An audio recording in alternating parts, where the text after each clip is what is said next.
next level. Box office पर धमाल मचाने को तैयार पवन सिंह और रवि किशन की भोजपुरी फिल्म मेरा भारत महान। नमस्कार, मैं हूं विराट और आप देख रहे हैं देसी न्यूज।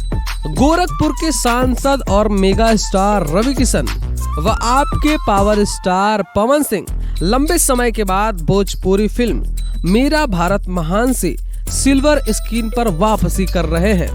इस मूवी में दोनों ही एक्टर्स आमने सामने दिखने वाले हैं, मगर इनकी लड़ाई एक जैसी ही है।